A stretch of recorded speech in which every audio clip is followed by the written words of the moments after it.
तुलसी से जुड़ी एक कथा बहुत प्रचलित है। श्रीमद् देवी भागवत पुराण में इनके अवतरण की दिव्य लीला कथा भी बनाई गई है। एक बार शिव ने अपनी तेज को समुद्र में फेंक दिया था। उससे एक महातेजस्वी बालक ने जन्म लिया। यह बालक आगे चलकर जलंधर के नाम से परमेव दैत्य राजा बना।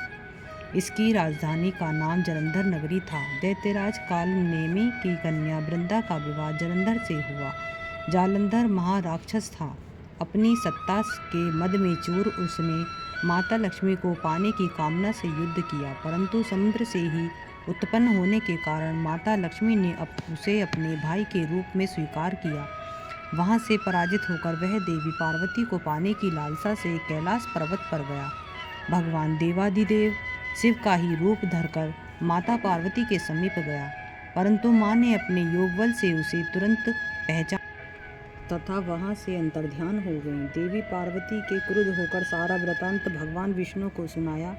जलंधर की पत्नी वृंदा अत्यंत पतिव्रता स्त्री थी। उसी के पतिव्रत धर्म की शक्ति से जलंधर न तो मारा जाता था और न ही पराजित होता था। इसीलिए जलंधर का नाश करने के लिए वृंदा के पतिव्रत धर्म को भंग करना बहुत जरूरी था। इसी कारण भगवान विष्णु ऋषि का वेश धारण कर वन में जा पहुंचे, जहां वृंदा अकेली भ्रमण कर रही थी। भगवान के साथ 2 मायावी राक्षस भी थे, जिन्हें देखकर वृंदा भयभीत हो गई। ऋषि ने वृंदा के सामने पल में दोनों को भस्म कर दिया। उनकी शक्ति देखकर वृंदा ने कैलाश पर्वत पर महादेव के साथ युद्ध कर रहे अपने पति जलंधर के बारे में पूछा। ऋषि ने अपना माया जाल से 2 वानर प्रकट किए। एक वानर के हाथ में जलंधर का सिर था तथा दूसरे के हाथ में धड़। अपने पति की यह दशा देखकर वृंदा मूर्छित होकर गिर पड़ी। होश में आने पर उन्होंने ऋषि रूपी भगवान से विनती की कि वह उसके पति को जीवित करे। भगवान ने अपनी माया से पुनः जलंधर का सिर धड़ से जोड़ दिया, परंतु स्वयं भी वह उसी शरीर में प्रवेश कर गए। वृंदा को इस छल का जरा आभास न हुआ। जलंधर वन सतीत्व भंग हो गया। ऐसा होते ही वृंदा का पति जालंधर युद्ध में हार गया। इस सारी लीला का जब वृंदा को पता चला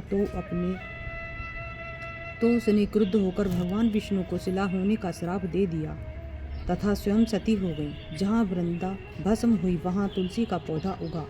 भगवान विष्णु ने वृंदा से कहा, हे वृंदा, तुम अपने सतीत्व के कारण मुझे लक्ष्मी से भी अधिक प्रिय हो गई हो।